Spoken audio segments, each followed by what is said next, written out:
गुरुग्राम में सोहना रोड पर सफर करने वाले लोगों को आज हरियाणा के सीएम ने दिवाली गिफ्ट दिया है। धनतेरस पर करोड़ों रुपए की सौगात सोहना रोड पर रहने वाले लोगों को दी गई है। आपको इस खबर में दिखाएंगे कि कैसे इस करोड़ों की सौगात से सड़कों पर चलते वक्त आपका समय बचेगा और आपको जाम में भी नहीं फंसना पड़ेगा। नमस्कार, मैं हूं सुनील यादव और आप देख रहे हैं गुरुग्राम न्यूज़। सोहना रोड पर जब से एलिवेटेड फ्लाईओवर बना है, सबको उम्मीद थी कि यहां पर ट्रैफिक जाम कम हो जाएगा, लेकिन ट्रैफिक दिन ब दिन बढ़ता जा रहा है।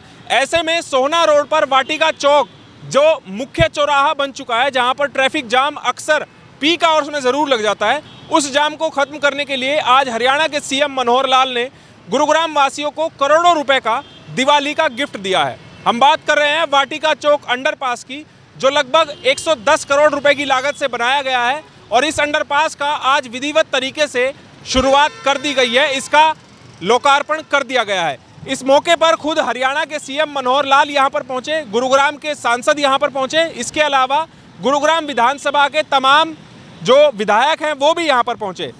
पूर्व में मंत्री रह चुके, हरियाणा सरकार में मंत्री रह चुके राव नरबीर सिंह भी खुद यहां पर पहुंचे और वो गुरुग्राम के सांसद के साथ मंच को साझा करते हुए नजर आए।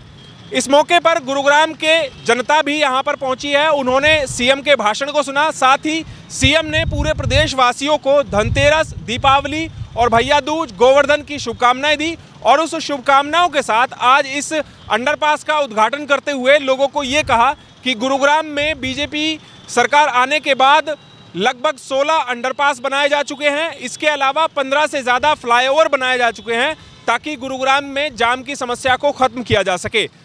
गुरुग्राम के सोहना रोड पर अक्सर जाम की स्थिति बनी रहती है। ऐसे में गोल्फ कोर्स एक्सटेंशन रोड और एसपीआर रोड को कनेक्ट करने वाले वाटिका चौक पर अंडरपास बनकर तैयार हो गया है। साथ ही आपको ये भी बता दें कि इस अंडरपास को बनाने की जो समय सीमा निर्धारित की गई थी वो लगभग 1 साल थी, लेकिन इस अंडरपास को मात्र 9 महीने में कंप्लीट कर लिया गया, यानी कि तय निर्धारित समय से पहले ही इस अंडरपास को कंप्लीट कर लिया गया और आज इसको जनता को सौंप दिया गया है। अब गोल्फ कोर्स एक्सटेंशन रोड और एसपीआर रोड के बीच आने जाने वाली गाड़ियों को वाटिका चौक पर जाम में नहीं फंसना पड़ेगा। वो बिना किसी सिग्नल के यहाँ से क्रॉस कर सकेंगे और फरीदाबाद आने जाने वाले लोगों को इस रास्ते से सुगमता होने वाली है। आइए आपको सुनवाते हैं हरियाणा की सीएम मनोहर लाल ने क्या क्या खूबियाँ इस अंडरपास की गिनवाई हैं। इसके अलावा गुरुग्राम में बीजेपी सरकार ने कितने अंडरपास और कितने फ्लाईओवर बनाए हैं उसके बारे में बताया है, वो आपको सुनवाते हैं। सबसे पहले तो मैं आज धनतेरस का त्यौहार है, साथ ही कल छोटी दिवाली, फिर दिवाली, उसके बाद गोवर्धन पूजा, भैया दूज, एक आज से 5 दिनों का लगातार ये जो त्योहारों की श्रृंखला शुरू हो रही है, इसकी बहुत बहुत बधाई, बहुत बहुत शुभकामना।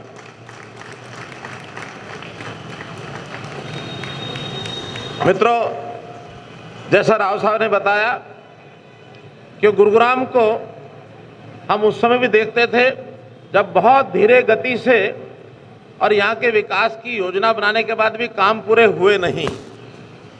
जब ट्रैफिक का बेहाल 2014 में हमने देखा, उसी समय विचार मन में आया कि गुरुग्राम हमारी आइकन सिटी है, तो इस आइकन सिटी के विकास के नाते हमको सबको मिलकर केंद्र सरकार, प्रदेश सरकार, फिर national highway authority of India, बाद में जीएमडीए, इसके बाद म्यूनिसिपल कॉरपोरेशन अथवा पीडब्ल्यूडी, जितने विभाग हैं, सबको एक समन्वय बैठा करके गुरुग्राम के विकास की ओर सोचना होगा।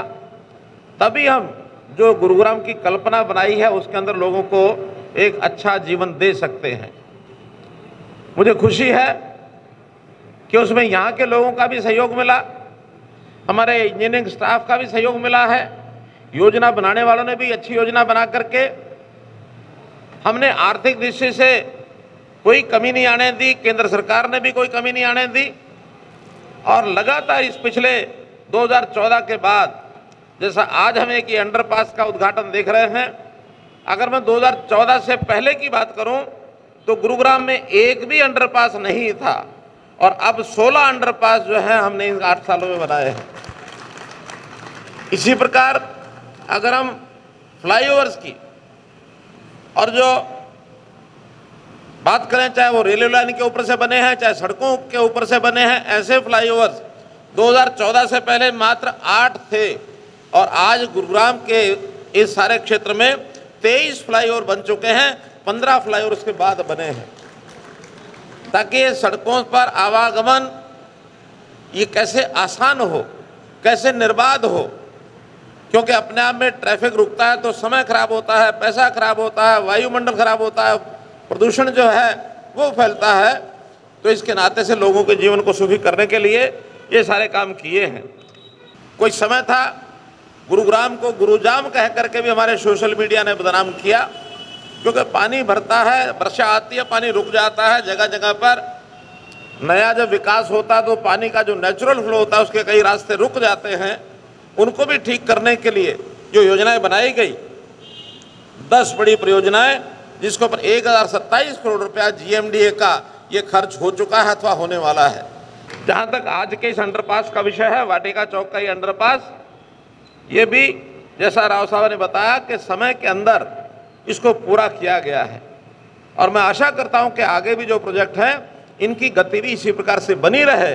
कोई भी नया प्रोजेक्ट है उसका सोच समझ करके टाइमलाइन तय करें, ताकि जो टाइमलाइन तय हो जाए उसमें सभी लोग अपने अपने काम को करते हुए समय से उसको पूरा करें। आज का ये जो अंडरपास है 109 करोड़ रुपए की इसकी लागत है और कुल मिलाकर के 0.822 इसका इतना किलोमीटर की ये लंबी लेंथ है। तो आज से इसको खोला जा रहा है जनता के लिए। इस अवसर पर मैं गुरुग्राम की जनता को हरियाणा सरकार की ओर से, केंद्र सरकार की ओर से भी, चाहे राव साहब यहाँ बैठे ही हैं, नेशनल हाईवे की ओर से बहुत बहुत शुभकामना और बहुत बहुत बधाई देता हूँ। आशा करता हूँ इसी प्रकार गुरुग्राम दिन दुगनी रात चौगुनी उन्नति करे। सोना रोड के वाटिका चौक पर भले ही जाम खत्म करने के लिए अंडरपास का निर्माण किया गया हो, लेकिन एक बड़ा सवाल ये भी है कि इस अंडरपास से निकलते ही चाहे गोल्फ कोर्स एक्सटेंशन रोड पर चले जाएं, चाहे SPR रोड पर चले जाएं, वहां पर सड़कें टूटी हुई हैं। ऐसे में वाटिका चौक पर वाहनों का दबाव तो कम होगा ही, लेकिन इन दोनों सड़कों पर ज़रूर अब जाम की समस्या पैदा हो सकती है। इस खबर के बारे में आप हमें अपनी राय कमेंट करके ज़रूर दीजिएगा। साथ ही साथ आप इस खबर को ज़रूर शेयर कीजिएगा ताकि सभी लोगों तक सही जानकारी सही समय पर पहुंच पाए। मेरे सहयोगी मोनू के साथ मैं सुनील यादव, गुरुग्राम न्यूज़।